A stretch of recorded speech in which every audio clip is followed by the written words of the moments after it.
오늘 하나님을 인생의 가치로 여긴 사람들의 스토리 네 번째 시간입니다. 아브람.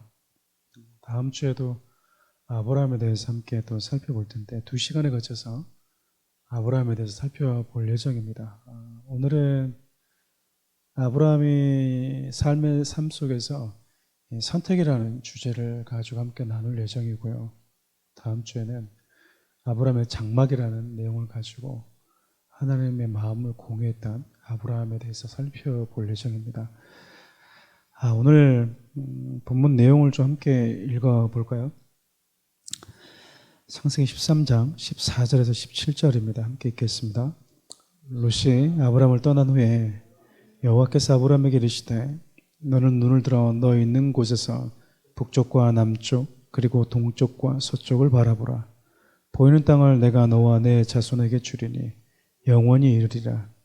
내가 내 자손이 땅의 티끌 같게 하리니 사람의 땅의 티끌을 능히 셀 수 있을진데 내 자손도 세리라. 너는 일어나 그 땅을 종과 횡으로 두루 다녀보라. 내가 그것을 내게 주리라. 우리 인생을 이렇게 선택의 연속이다라고 얘기를 하죠. 살아가다 보면서 우리가 늘 느끼는 것들이 뭐냐면 순간 우리가 선택의 기로에 서 있다라는 겁니다.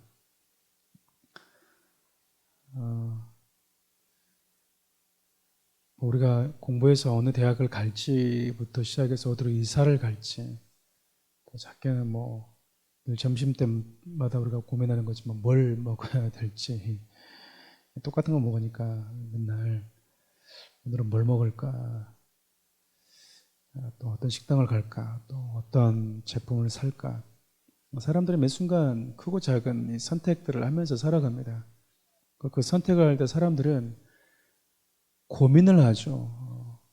선택의 기로에 있어서 사람들이 왜 고민을 하는가라고 생각해 보면 가장 좋은 것을 선택하고 싶기 때문에 그렇습니다.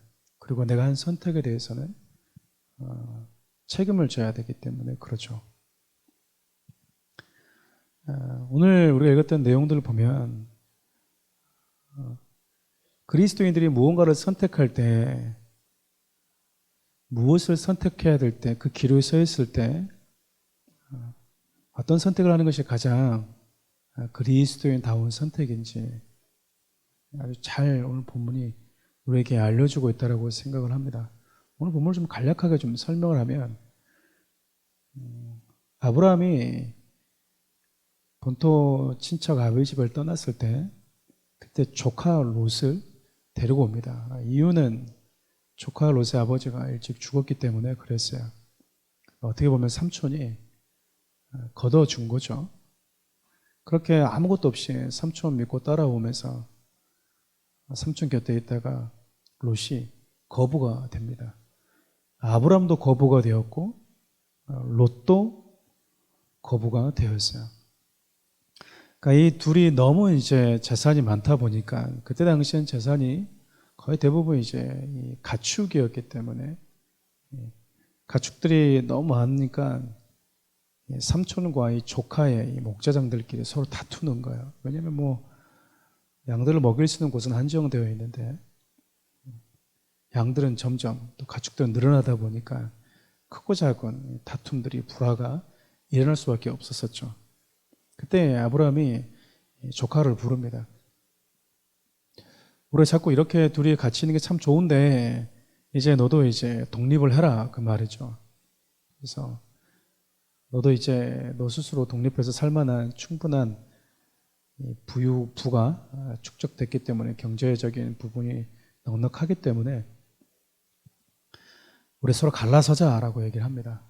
같이 있을 수는 없다. 서로가 계속 다투기 때문에 네가 우하면 내가 좌하고 내가 좌하면 내가 우하겠다. 선택권을 먼저 롯에게 줍니다. 롯에게. 여러분 참 이런 거 보면 아브라함은 참 사람이 참 따뜻한 사람이었던 것 같죠. 내가 가장 좋은 거 할 테니까 네가 그 다음, 내가 오른쪽 하면 너는 왼쪽에, 내가 왼쪽 하면 너는 오른쪽 하고 이렇게 한 게 아니라 선택권을 먼저 롯에게 줍니다. 롯에게. 그럼 롯은 무엇을 선택했을까? 창세기 13장 10절 한번 볼까요? 이에 롯이 눈을 들어 요단 지역을 바라본즉 소알까지 온 땅에 물이 넉넉하니 여호와께서 소돔과 고모라를 멸하시기 전이었으므로 여호와의 동산 같고 애굽 땅과 같았더라.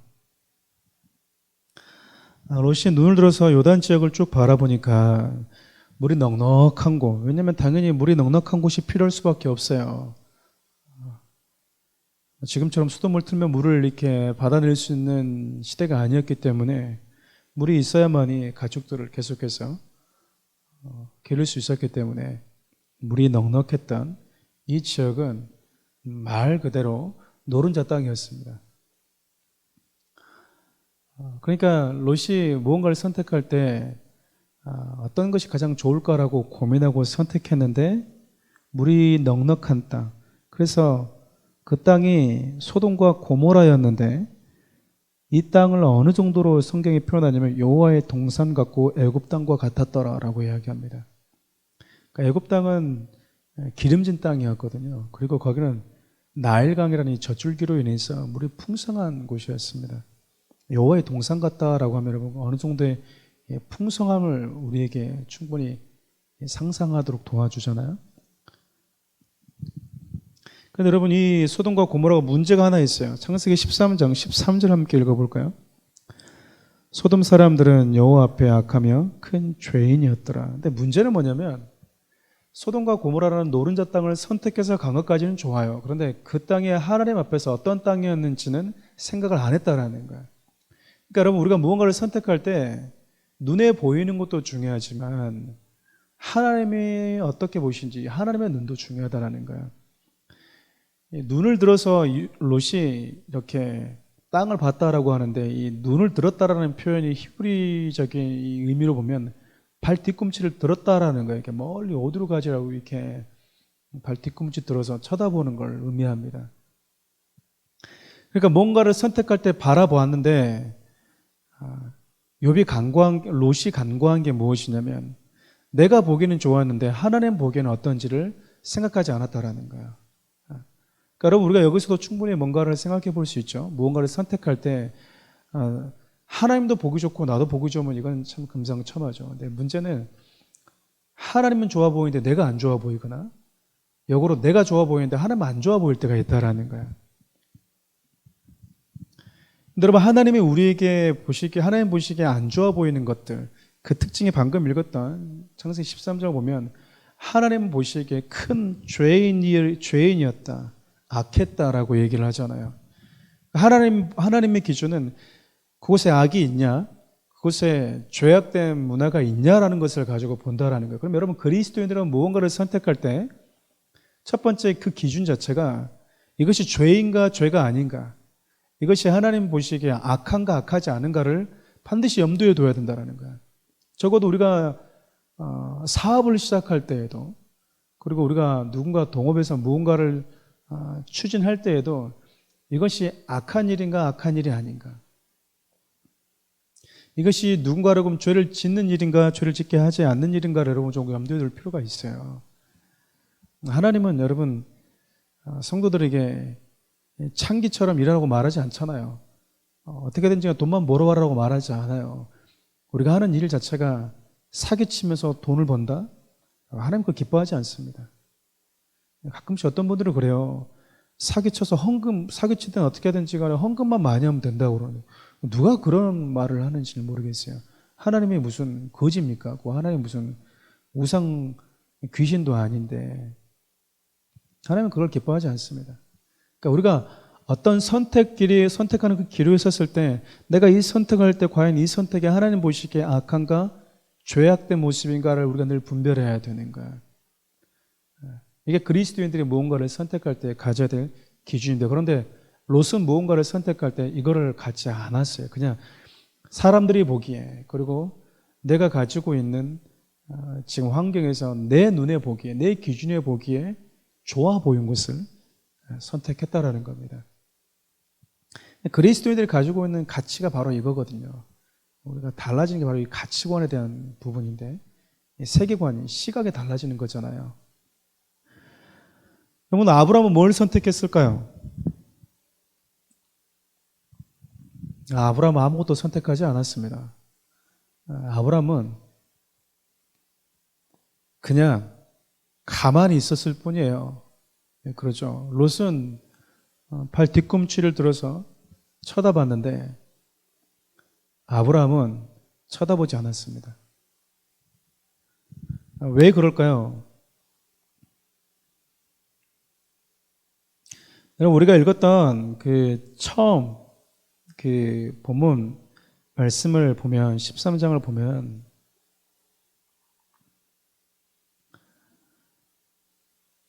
(16절을) 보면요, 내가 내 자손이 땅에 티끌 같게 하리니 이렇게 되어 있잖아요. (14절로) 보면 롯이 아브라함을 떠난 후에 여호와께서 아브라함에게 이르시되 너는 눈을 들어서, 이렇게 얘기합니다. 똑같이 눈을 들어서 뭔가를 봐요. 똑같이 눈을 들어서 뭔가를 보는데 차이가 있다면, 롯은 자기가 임의로 자기가 좋아 보이는 곳에 보기 위해서 눈을 들고 발 뒤꿈치를 들었다면, 아브라함은 하나님이 보게 하세요. 하나님이 발 뒤꿈치를 들어서 보도록 하십니다. 롯과 아브라함의 차이가 있다면, 내가 원하는 것을 내가 보고자 했는가 아니면 하나님이 보여주셨는가가 달라요, 솔직히.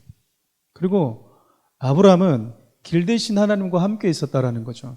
그래서 우리가 읽었던 창세기 13장을 보면 하나님께서 아브라함을 찾아오셔서 뭐라고 말씀하시냐면, 내가 서 있는 땅에서 동서남북을 쳐다봐라. 내가 그것을 뭐 해주겠다? 너에게 주겠다. 그러니까 이거는 오른쪽이 좋을까 왼쪽이 좋을까라는 이런 개념을 초월하는 거죠. 뭐 동쪽으로 갈까요? 뭐 서쪽으로 갈까요? 뭐 차라리 북쪽으로 갈까요? 뭐 이런 개념이 아니잖아요. 하나님이 지금 아브라함에게 뭐라 말하고 있냐면, 네 가고 싶은 곳으로 가라는 거예요, 지금. 성도들이 가져야 되는 이 무언가를 선택하는 데 있어서 가져야 될 기준이 뭐냐면, 그러니까 오른쪽입니까 왼쪽입니까가 아니라 그러니까 길 자체가 되시는 그분과 내가 함께 있느냐가 더 중요한 거예요. 우리가 지금 뭐 한 번씩 요즘에 코로나여가지고 전도도 못하지만 또 이단들도 많이 길거리에서 없잖아요. 한참 때 여러분 돌아다니시면 도를 하십니까? 그러잖아요. 그 길이잖아요, 길. 길을 아십니까? 그 말인데 도를 하십니까? 근데 성경에는 우리에게 뭐라고 말씀하냐면, 많은 사람들이 길을 찾고 있어요. 어떤 길, 이 길이 옳은 길인가, 저 길이 좋은 선택의 길인가 고민하고 있는데, 하나님은 우리에게 뭐라고 말하냐면, 내가 길이니까, 내가 너의 길이니까. 그래서 성경을 보면 하나님께서 길을 만드시는 분으로 많이 소개를 합니다. 그 대표적인 거 한 가지 한번 찾아볼까요? 이사야 43장 16절 함께 읽어보겠습니다. 나 여호와가 이같이 말하노라. 바다 가운데 길을 큰 물 가운데 지름길을 내고. 여러분, 하나님께서 이스라엘 백성들을 홍해 앞바다로 인도하셨어요. 그러니까 완전히 어떻게 보면은 갇혀 있는 거죠. 앞에는 홍해고 뒤쪽에는 이제 애굽 군대가 쫓아오니까. 이스라엘 백성들은 길이 없다고 생각을 했습니다. 그런데 하나님은요, 그 바다에서도 길을 보시는 분이세요. 여러분, 우리가 신앙생활 한다는 것은 하나님의 시각으로 들어간다는 거거든요. 가장 어리석은 사람이 뭐냐면, 하나님을 안 믿을 건 모르지만 하나님을 믿으면서도 여전히 내 시각을 버리지 못한 사람들이 최고 불쌍한 사람들이에요. 하나님의 거대한 시각으로 들어가는 겁니다. 그러니까 하나님을 안 믿을 때는 그냥 앞에 홍해가 있으면 두려워해야 돼요. 무서울 수밖에 없죠. 길 없는데요? 맞아요. 근데 하나님을 믿으면 길이 보이지 않는 곳에서도 우리는 어떻게 할 수 있냐면 안심이 되는 거예요. 하나님은 길을 만들든지 뛰어넘게 하시든지 날아오르게 하시든지 하나님은 어떻게 하시든지 길을 내시는 분이시다. 왜일까요? 그분 자체가 길이에요. 그분이. 여러분, 우리가 하나님을 믿는다고 하면서 매 순간 길이 보이지 않을 때 두렵고 초조해야 한다? 하나님 얼마나 답답하시겠습니까? 네게 아버지가 없냐? 너에게 하나님이 없냐? 네가 예수 믿기 이전에, 하나님을 알기 이전에 네가 그렇게 두려워 떤다고 괜찮지만, 네가 하나님을 믿고 예수를 믿는다고 하는 또 여전히 예수 믿기 이전처럼 똑같이 두려워하면 달라질 게 뭐가 있는 거야? 그렇지 않나요? 이스라엘 백성들 홍해 앞에서 그들이 두려워서 했던 이유는 길이 없었기 때문입니다. 뒤에는 애굽이 오고 앞에는 물이 있었기 때문에 갈 곳이 없는 거예요. 길이 없었다고요. 살 수 있는 길이, 선택할 수 있는 길이 없었어요. 가끔씩 그런 말을 종종 누가 하더라고요. 사방이 가로막혀 있으면 하늘만 쳐다보시면 됩니다 라고 얘기하더라고요. 일리가 있는 말이라고 생각합니다. 사방이 가로막혀 있다는 것은 여러분, 우리가 하나님께만 소망을 둘 수밖에 없는 시간이라는 것 아니겠어요? 길이 없는 곳에서 하나님이 얼마나 많은 길을 내셨는가. 또한 우리가 지금 출애굽기를 살펴보고 있지만 하나님께서 당신의 백성들을 이끌어내시고 길 없는 광야로 데리고 가셨어요. 매일같이 그들이 쉬어야 될 곳, 그들의 영적인 레슨을 위해서 한 걸음 한 걸음 인도하시는 그분을 보면 그분에게는 길이 있었다고요. 오늘 이들이 걸어야 될 길, 내일 이들이 지나가야 될 코스가 있었다라는 거예요. 우리에게는 그냥 허허벌판이었지만 하나님에게는 이들의 영혼에 필요한 길이 분명히 있었다라는 겁니다. 그러니까 우리가 어떤 선택의 길이 있을 때 가장 중요한 것은 눈을 들어서 어디인가를 쳐다보는 것도 중요하지만 길 대신 주님 곁에 내가 함께 머물러 있는 것이 더 중요하게 하다라는 거예요. 왜냐하면 성경은 예수님 자체를 길이라고 말씀하고 있기 때문에 그래요. 우리 요한복음 14장 6절 3과지 함께 읽어볼까요? 우리 잘 하신 말씀인데 시작. 예수께서 이르시되 내가 곧 길이요 진리요 생명이니. 예수님께서 이렇게 말씀하세요. 내가 길이다, 내가 길이다. 이스라엘 백성들 길 때문에 불평하는 장면들이 광야를 지날 때 많이 나오거든요. 왜 이 길로 나를 보냅니까? 이 말이죠. 왜 여러 길 놔두고 하필이면 나한테 이런 길을 오라고 하세요? 하나님, 저 사람은 저런데 왜 나는 하필이면 이쪽으로 오라고 그래요? 저 사람은 저렇게 휘황찬란하게 사는데 왜 나는 이렇게 이런 삶의 길로 나를 인도하십니까? 그러니까 우리는 불평한다라는 거죠, 하나님 앞에. 여러분, 롯이 인간적으로 보면 아브라함보다 좋은 땅을 차지해서 갔다니까요. 탁월한 초이스, 진짜 정말 최고의 선택하고 간 거예요. 당시에는 여러분 여호와의 동산과 같고 애굽 땅과 같았던 소돔과 고모라 땅보다 더 좋은 땅, 괜찮은 땅 없어요, 여러분. 정말 좋은 땅 간 겁니다. 인간의 눈으로 보면. 하나님이 자꾸 아브라함을 통해서 우리가 들려주고 싶은 메시지는 뭐냐면 어떤 길이 가장 너에게 유익한 길이냐, 어떤 선택이 너에게 최고의 선택이냐, 어떤 길로 가는 것이, 어떤 방향성이 너에게 가장 유익한 방향이냐, 그것은 하나님과 함께 있는 곳이고 하나님과 함께 가는 곳이고 하나님과 함께 머무는 곳이라는 거예요. 우리가 오늘 아침에도 제가 그 큐티 할 때도 이렇게 좀 이렇게 얘기를 했었는데요. 하나님이란 분에 대한 우리가 가치를 모를 뿐이에요. 내일도 우리 똑같은 말씀들이 반복되거든요. 이스라엘 백성들은 먹을 게 없으면 하나님 이것 좀 주세요라고 기도하면 돼요. 그런데 불평합니다. 목마르니까 불평하고요. 먹을 게 없으니까 불평하고 고기가 없으니까 불평해요. 하나님 이걸 다 줘봤습니다. 불평 안 했나요? 똑같이 불평하잖아요. 물을 마셔도 불평했고요. 이들이 먹고 싶다고 하는 양식을 줘도 불평했고요. 척박한 음식이라고. 그들이 고기 먹고 싶다 해서 고기도 채워줬는데도 불구하고 이제 하나님을 원망했어요. 하나님을 테스트해봤다는 얘기잖아요. 이게 무슨 얘기일까, 이 말은? 내가 너희들을 먹고 싶다는 거 다 채워줘봤잖아. 그래도 너희들은 뭐 하는 존재라는 거야? 불평하는 존재라는 거야. 결국 우리는 이게 없기 때문에 하나님 내가 불평해요. 하나님은 내 인생 가운데 이걸 주지 않았기 때문에 내가 서운해요.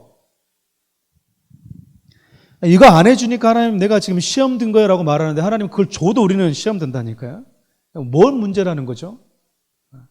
우리는 세상에 그 어떤 것이 채워줘도 그 어떤 것으로 먹어도 불평할 수밖에 없는 존재라. 하나님은 우리에게 들려주고 싶은 메시지가 무엇이냐면 그러면 무엇을 채워줘야지 네가 진짜 만족하냐 그 말. 뭔가 지금 불만족스럽다라는 거잖아요. 불만족스럽다라는 거잖아요. 어떤 것이 채워지면 그러면 인간은 만족스럽냐? 여러분 그게 예수라는 거예요. 예수. 예수라는 참 생명의 떡, 참 생명이 내 안에 있는 자들은 인간이 불평하지 않고 인간들이 살아가는 데서 참된 그 서운함과 투덜됨과 그 부족하다고 느끼는 그런 모든 결핍들에서 자유로워진다라는 거예요. 여러분 스스로 한번 질문을 던져보시겠어요? 그럼 여러분 안에 누가 있습니까? 예수가 있어요. 하나님이 예수로 채워줬다고요. 여러분 안에 성령님이 계세요. 근데 우리는 뭐 합니까? 불평을 해요. 이유는 딱 하나밖에 없어요. 하나님, 나는 육신의 떡이 아니고요. 육신의 떡이 내 안에 만족을 준다고 생각하지 않아요, 하나님.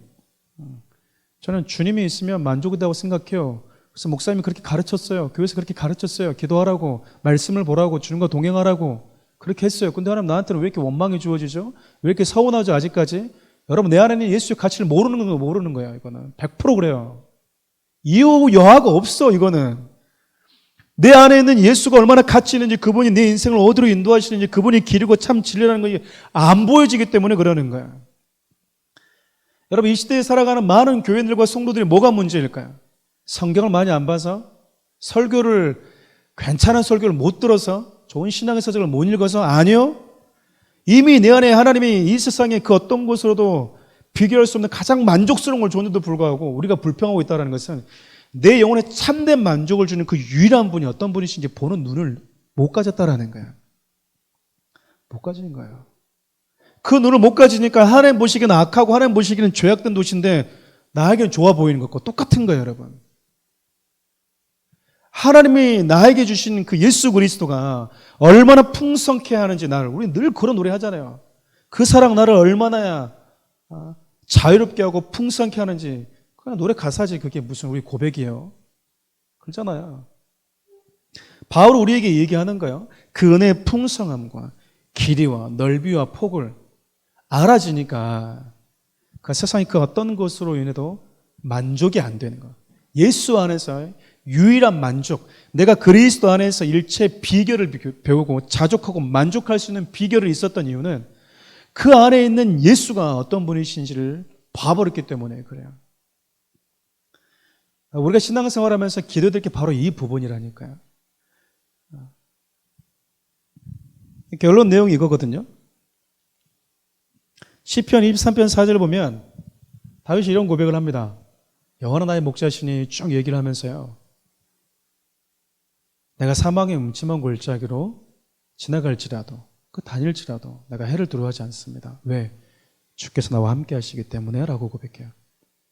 여러분, 이 첫째 23편의 이 시작전부터가 다윗이 하고 있는 이 고백 안에는 어떤 고백이었냐면요. 당신의 목자고 난 양입니다. 이 말은요. 나는 길을 모른다라는 거예요. 한번 생각해 보시겠습니까? 양이 길을 몰라요.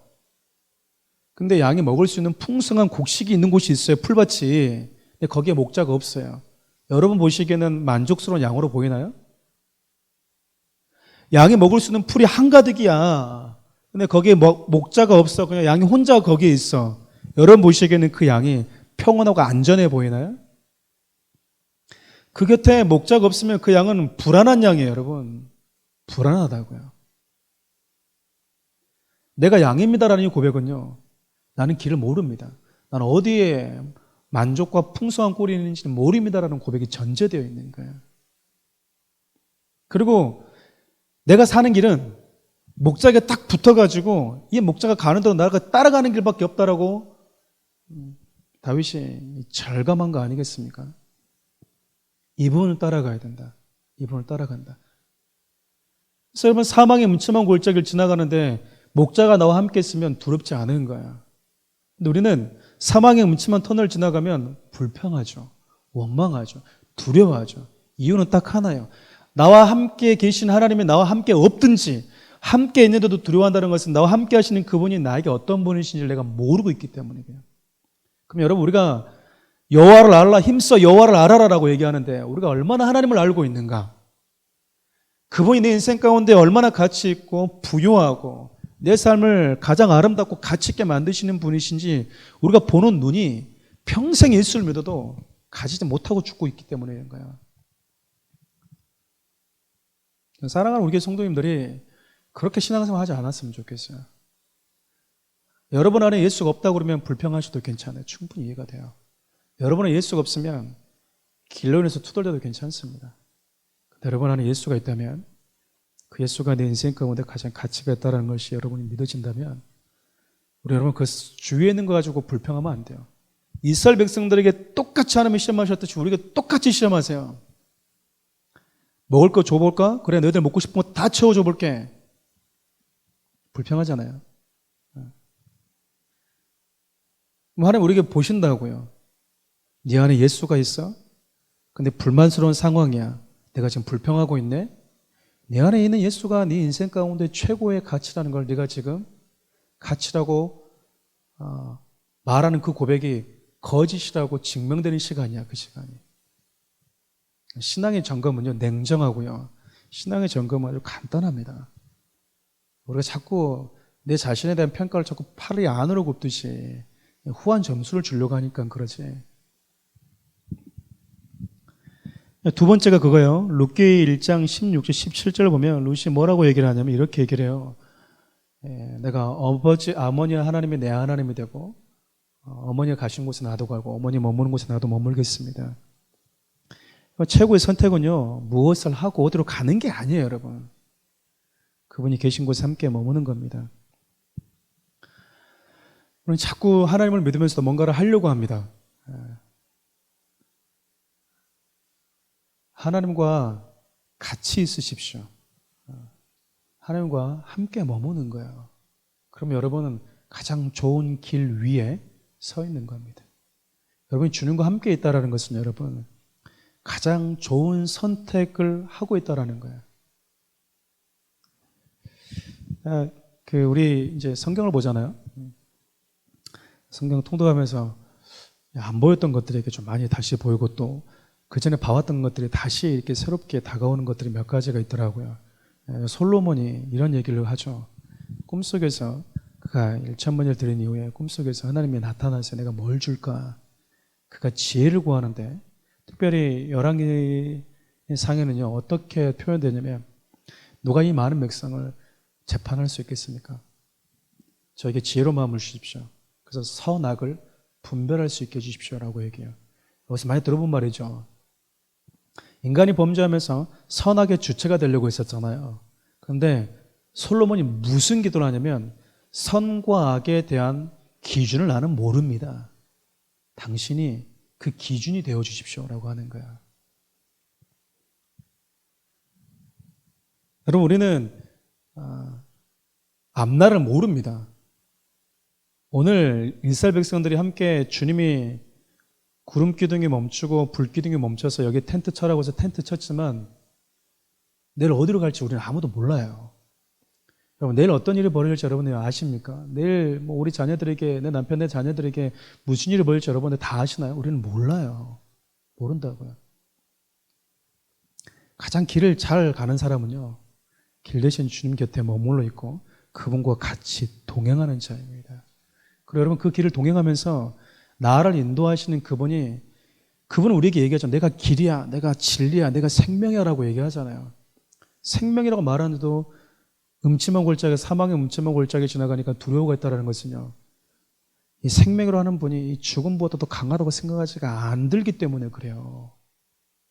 그럼 여러분 하나님이 내 인생을 때로는 사망의 음침한 골짜기를 지나갈 때 하나님을 멋지게 경험해야 되는 시간인 거예요. 그때는. 이분은 죽음 같은 이 사망보다도 더 강한 생명을 가지신 분이구나.